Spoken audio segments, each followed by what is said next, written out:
Obaidullah Baheer is a very interesting man, so interesting he's able to get articles into The Guardian, even though his grandfather was one of the founders of the Mujahideen. Hekmatyar was his grandfather. His father is still a very important person, pro-Taliban voice inside Afghanistan. But Obaidullah Baheer has a different perspective. But he's determined to stay in his country. He hasn't given up on Afghanistan yet. And he joins us now on the mother of all talk shows. Thank you so much, sir, for joining us. You wrote in The Guardian that whilst your father had welcomed the glorious victory of the Taliban, that you yourself were not so sure. I wonder if you're any more or less sure now, this evening, as you were when you wrote the piece. How's it looking from your standpoint? Thank you, Mr. Galloway, for having me on your show. A big fan. I'm going to try to do better than the African connection that you had earlier, but it's Afghanistan, so nothing is very predictable. Look, I reckon that if you contrast it with what was going through our heads a day or two before the fall or during the fall, compared to where we are right now, if nothing else, at least the killing has stopped to a major extent. The scale of fighting that was happening throughout Afghanistan, that has stopped. Our major fear was that they were going to start bombing Kabul. They were going to try and take Kabul by force, which would necessarily be a repeat of the 90s. And that wasn't a world we were prepared for because our families were here. That being said, there are obviously downsides to it as well. And you waver with regards to your motivation and your conviction to your cause, because you wake up high-spirited and then you hear things, you see things that break your spirit.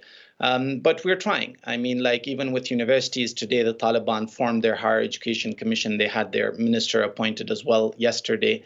And they said that they're going to let women get educated, but classes are going to be segregated and there will only be female faculty teaching the female students. We don't have female faculty. The one Afghan private university that I lecture at does not have a single female faculty in our department. So I don't know how that model is going to work. So we're going to try and reach out to them and convince them that if it's really the physical presence of a male teacher that is the problem, we could teach them online as well. And there has to be a way around it, because this is like saying no. They might just as well tell them to sit at home if they're not going to have faculty teaching them. Ontology is important, isn't it? So let's try and define the Taliban. There is a qualitative difference, is there not, between a national resistance movement, albeit one motivated by Islam, like the Taliban, and the pan-Islamist with ambitions to fly their black flag all over the world, from Buckingham Palace to Pennsylvania Avenue included. So the Taliban and ISIS and Al-Qaeda are not the same thing, are they?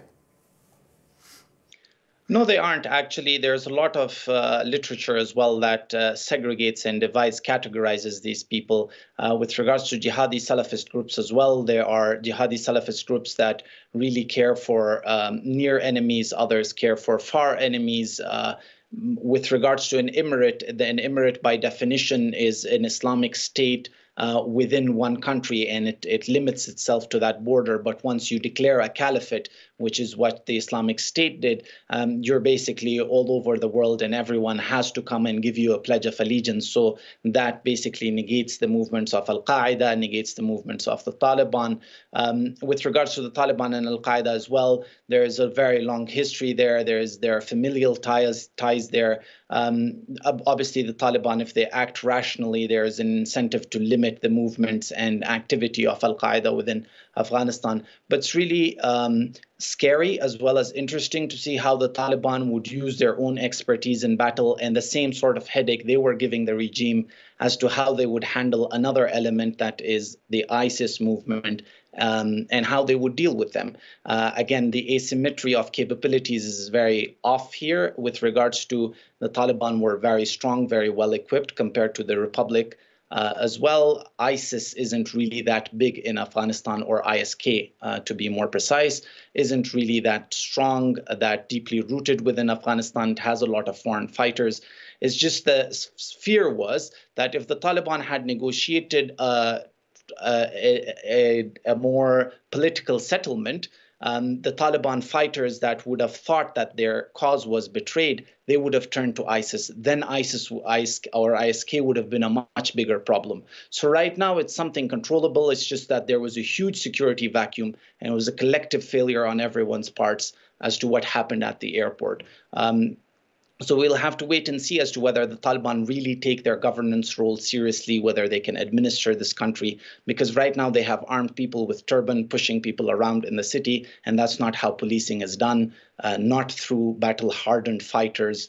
You don't really expect them to understand how the protocols or procedures of policing work. They've called back the traffic police, which is a good sign, and I hope they can call back or reestablish the police institution within Afghanistan. Now, the talk was, in the first couple of days, that quite well-known international figures, like the former President Hamid Karzai, the Foreign Minister, as was Abdullah, that they would, as it were, provide the lipstick on the new Taliban power in Kabul. Where do we stand with all that now? Well, my grandfather was part of that coordination committee that was formed. It was very ad hoc. It was done last minute when Kabul fell. And the concept was that they knew that the Taliban really needed a more formal transfer of power if they had any hope of gaining international legitimacy, which was one reason the Taliban didn't want to enter Kabul, because if they took Kabul by force, they lost that chance of legitimacy, the warning that was given to them by Troika +1 multiple times. But when they realized there was a security vacuum, that the police had disintegrated. If the dogs are bothering you too much, I can close the window. Not at all, no. Okay. As long as they're not the dogs of war. Yeah, no, as in they don't have anything better to do at night, so they just go crazy at each other. So with regards to that, there was this need, and the Taliban didn't want to march into Kabul, but once the security vacuum had been created and the military disintegrated after the president fled, you had a lot of people looting houses and taking people's cars and guns, and so that lawlessness forced the Taliban to march in. With regards to what that committee has done so far, the Taliban have been using that as a front to say that they're taking time to create a more inclusive setup. The idea is that the takeover of Afghanistan, the blitz happened so quick that it was a surprise to the Taliban as well. So the Taliban really don't have a plan. At least they didn't have it when Kabul fell to them, which meant that they had to really rush their homework and try to come up with something. We hear that Mullah Akhundzada, the emir of the Taliban movement, is apparently in Kandahar now.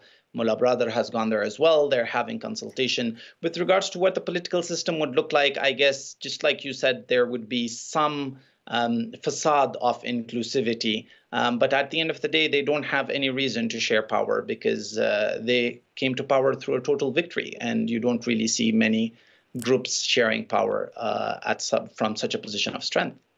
Except it would be quite important, and from my point of view, as long as the Taliban are not allowing Afghanistan to become again a base for the other kind of Islamists that we talked about earlier, the pan-Islamic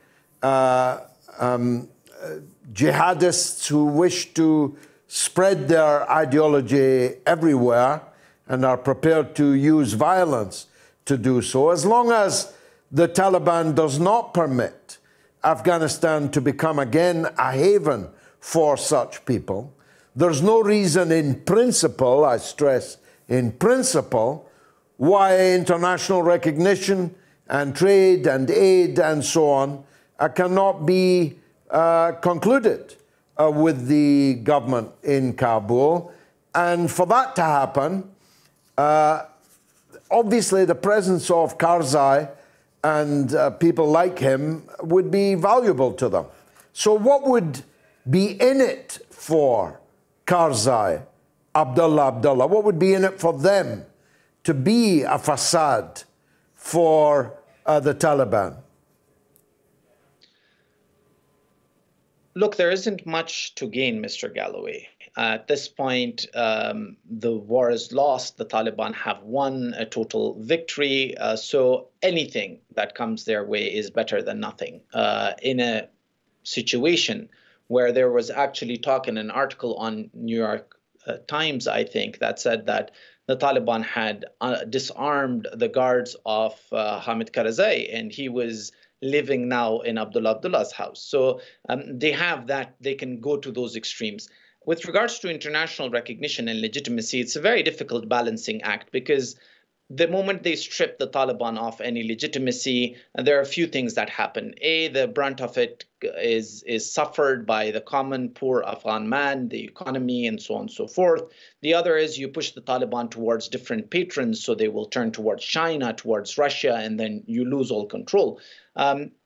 On the other end, giving legitimacy too easy would be problematic as well, because that undermines our cause, where we are trying to negotiate a social life, a social structure, a society within Afghanistan that can be sustainable. And if the international community really doesn't condition its legitimacy on anything, it becomes very problematic for us to raise our voices, because we would need these people's continuing legitimacy. So again, legitimacy isn't like it can be given once and that's it. It can be revoked. Sanctions can be reinstated. All of those are options and leverages that the international community, the United States and its allies have. And they really have to use it. So with regards to inclusivity, I guess it's just that these people want to stay here, especially with regards to Karzai and Abdullah, and they do realize that the inclusivity will demand that they will have some semblance of power. But at the core of it, we are looking towards an autocracy. It is the emirate, just with a different name and a different brand.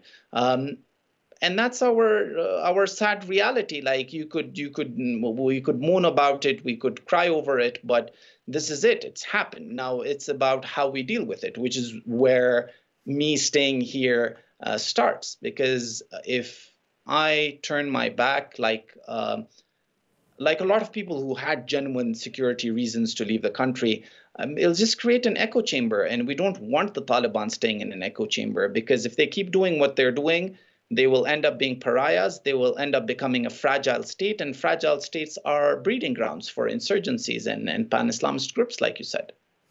Will your bloodline protect you from harm? We must hope so.